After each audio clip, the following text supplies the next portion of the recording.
During a 2010 lecture, before achieving widespread recognition, Mickey issued a warning that surprised many listeners. He declared that beginning that year, the world would enter prolonged instability, with each decade introducing increasingly severe disruptions. His existence is modest, his public appearances scarce, yet he commands profound respect for his exceptional gifts that few in this world possess. Among these remarkable abilities is his power to glimpse forthcoming events before they materialize. His predictions, while grounded in Buddhist wisdom, carry such profound warnings that they leave those who hear them deeply disturbed in their silence. Monk Mickey has foretold that 2025 will mark a decisive moment for humanity's future. He envisions this year bringing forth a cascade of severe disturbances, from environmental catastrophes and emerging illnesses to conflict and growing fractures within communities. What exactly has he foreseen? Let's explore these prophecies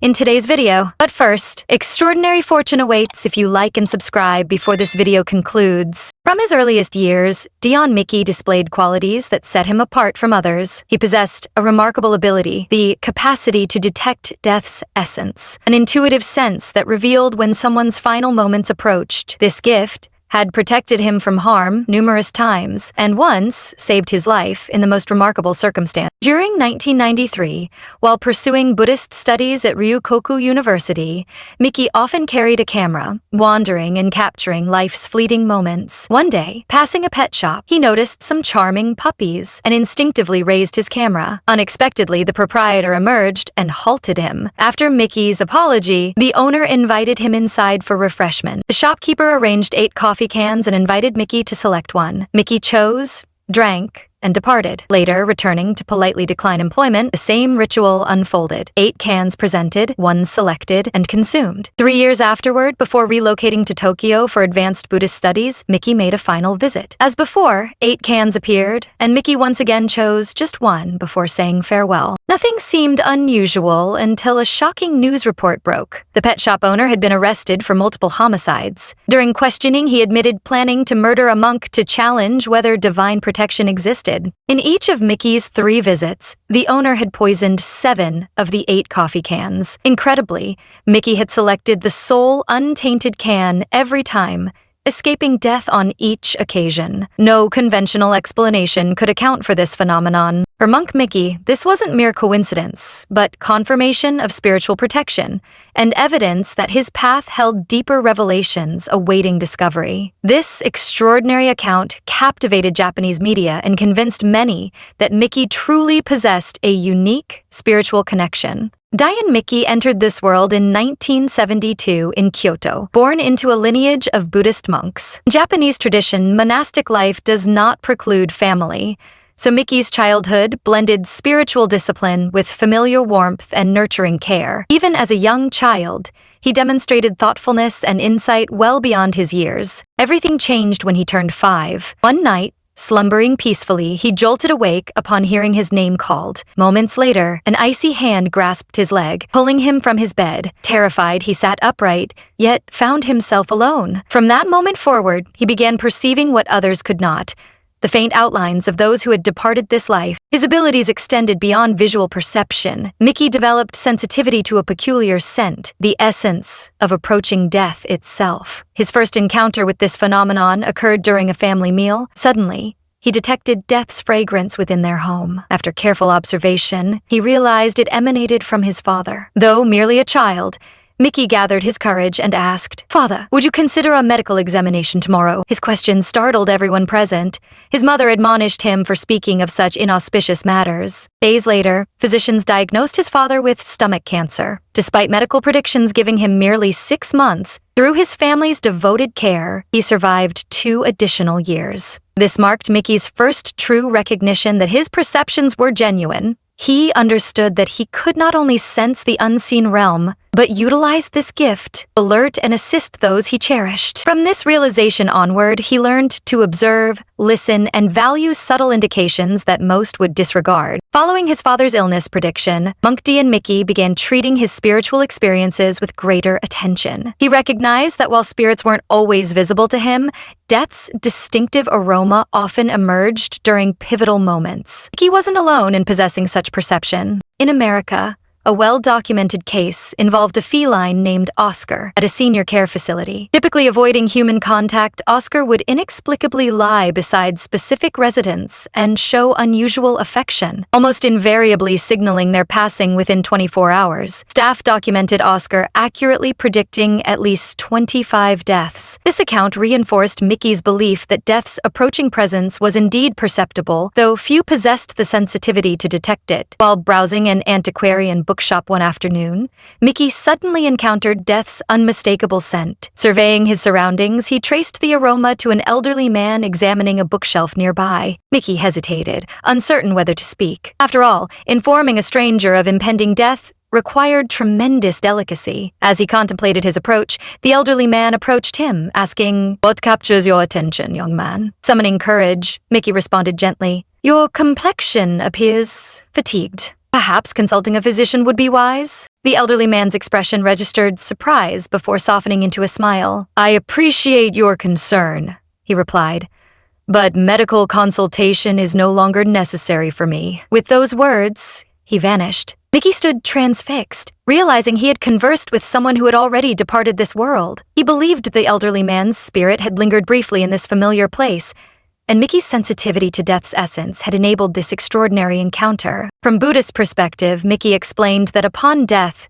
the soul doesn't immediately transition from this realm. Instead, it remains for 49 days, a transitional period, during which the spirit undergoes final tests before continuing to its next existence within reincarnation's cycle. According to Mickey, it's likely during this interval that certain souls remain in familiar locations, perceptible only to those with heightened awareness, like himself. These encounters deepened Mickey's conviction that existence transcends physical death. During an educational journey to India, Monk D and Mickey experienced something unforgettable, an encounter that cemented his belief in reincarnation as more than theological concept but living truth. Arriving in Rajgir, among Buddhism's 8 sacred locations, Mickey fortuitously met an Indian man fluent in Japanese. This individual had studied in Japan during his youth and now managed a cattle operation. During their conversation, the farmer shared an unusual account about one particular cow in his herd. Whenever Japanese was spoken nearby, this cow would approach,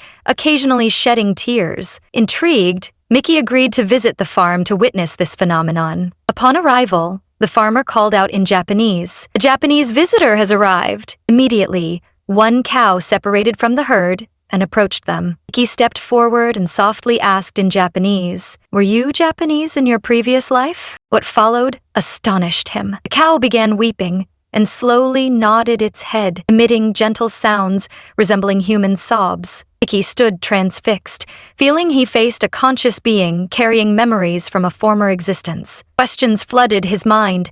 Where had this soul once lived? What experiences had shaped it? Why had it returned as this creature? Gazing into the cow's tearful eyes, Mickey asked quietly, "Do you recall your previous existence?" Again, the cow nodded. Mickey began reciting the Lotus Sutra immediately, hoping to bring comfort and assist in resolving its karmic burdens. Before departing, Mickey promised to return the following day. That night, sleep eluded him. He understood why reincarnation seemed implausible to many. They had never witnessed anything so profoundly moving and mysterious. For Mickey, this cow offered living testimony to reincarnation's reality. Next morning, the farmer called with troubling news. The cow showed signs of failing health. Mickey hurried back to find the animal lying weakly on the grass, breathing shallowly. Kneeling beside it, he gently asked, "Are you well?" The cow stirred slightly, offered one final nod, then closed its eyes forever. Though Mickey never discovered this soul's previous identity, he believed their meeting was far from accidental. A being had transitioned between existences, shaped by karmic connections and causes accumulated through previous lifetimes. 2005, after years of spiritual devotion, monk Dayan Mickey became the 38th head priest of Rankakuji Temple, a historic shrine originally constructed in 1661. When he assumed leadership, the temple had deteriorated significantly.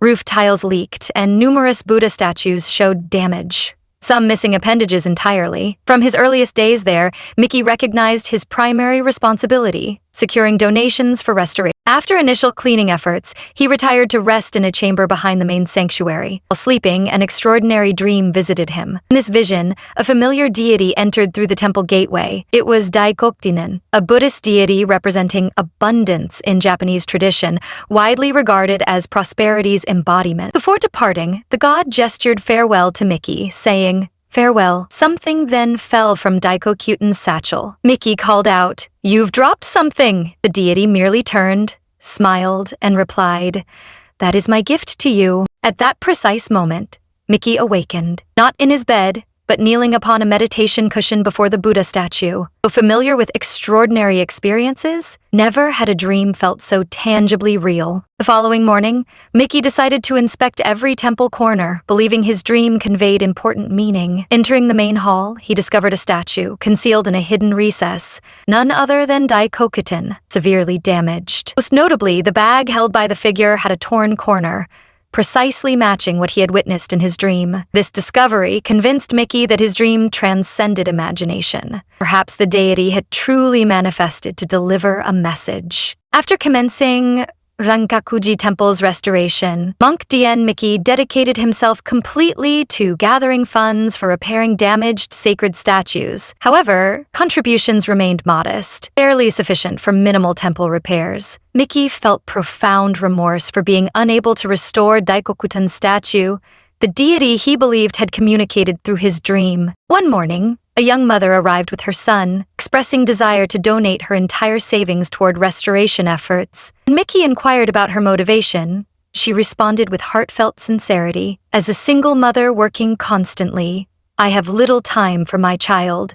I offer these funds to generate positive karma for his future." Mickey was deeply touched by her generosity, but gently declined. However, the mother insisted on contributing to the temple. Eventually, Mickey accepted her offering, silently kneeling before Daikokuten's statue in prayer. Before her departure, Mickey offered simple advice. Perhaps she might purchase a lottery ticket on her journey home. Days later, the mother returned tearfully. She explained that following Mickey's suggestion, she had bought a lottery ticket and won precisely the amount she had donated. Through her tears, she confessed, "I had planned to end my son's life and my own after making this donation, feeling overwhelmed by life's burdens. Your suggestion made me reconsider. Now I truly believe Daikokuten exists." The story continued remarkably. After her lottery win, she decided to treat her son to a long-desired restaurant visit. Today, however, the establishment was closed for staff vacation. Returning home, she passed a horse racing betting facility. Normally disinterested in gambling,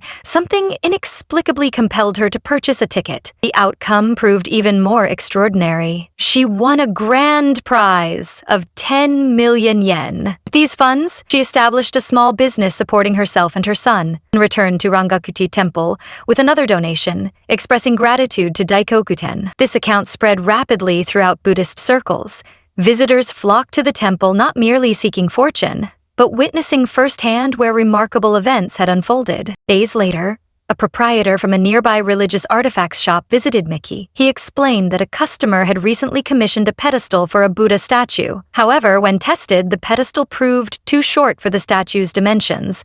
Consequently, a new platform was created, leaving the original unused. Examining the discarded piece, the shopkeeper suddenly thought of Rangakuji Temple's Daikokuken statue. He brought the pedestal as a donation. Astonishingly, it matched the Daikokuten statue perfectly, requiring no modifications. Mickey knelt reverently before the statue, filled with gratitude for such a precise alignment of circumstances. The remarkable occurrences continued. Shortly thereafter, during demolition of an aged structure near temple grounds, workers unexpectedly unearthed several ancient statues. These proved to be representations of the Shichifukujin 7 fortune deities, central to Japanese folklore. Uncertain where these belonged, workers brought them to Rangakuji Temple, requesting Mickey preserve and enshrine them. As these figures were carefully positioned in the main hall, Mickey experienced profound emotion. A simple yet significant thought arose. Perhaps Daikokuten hadn't returned alone, but brought fellow deities to dwell together in this sacred space. Beyond spiritual encounters and prophetic dreams, monk Diane Mickey has garnered public attention for predicting major global developments. During a 2010 lecture before achieving widespread recognition, Mickey issued a warning that surprised many listeners. He declared that beginning that year, the world would enter prolonged instability, with each decade introducing increasingly severe disruptions. Mickey emphasized these calamities weren't abstract concepts, were unfolding before humanity's eyes. The first disaster, he explained, would manifest as widespread illness. He later connected this with COVID-19, which claimed millions globally within just years. The second calamity would emerge as conflict, initiated through foreign aggression. According to Mickey, the Russia-Ukraine confrontation exemplified this pattern, as did ongoing hostilities between India and Pakistan. The third disaster involved internal violence and deepening societal fractures.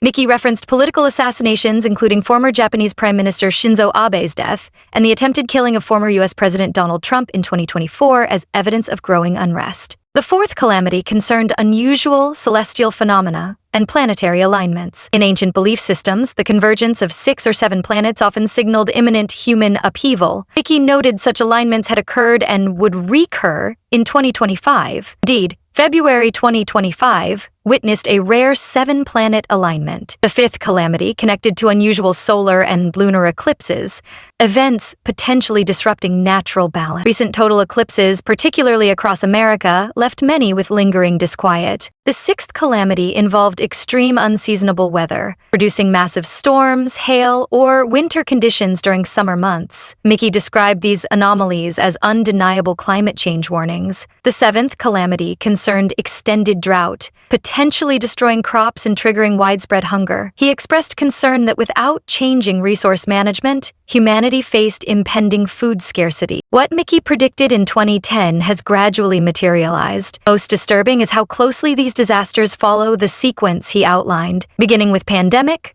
followed by warfare, internal conflict, and now increasing natural disasters and weather disruptions. In recent presentations, monk Diane Mickey has emphasized 2025's profound significance. For him, this isn't merely another calendar year. It represents a crucial juncture potentially shaped by converging major events. Rare astronomical alignments, accelerating climate disruptions, geopolitical tensions, and widening social divisions may simultaneously emerge, creating unprecedented global instability. However, his most essential message remains this: the future isn't predetermined. Tomorrow's reality is being shaped by humanity's choices today. Mickey cautions that continued propagation of hatred, environmental destruction, and fear-based living will invite greater calamities. Conversely, if people pause, reflect, and initiate positive personal transformation, even the darkest prophecies may remain unfulfilled. He doesn't advocate living in fear. Rather, he encourages maintaining pure hearts, living authentically, and treating others compassionately. According to Mickey, even modest changes, multiplied across individuals, can generate a powerful wave of positive energy, capable of transforming our collective future for the better.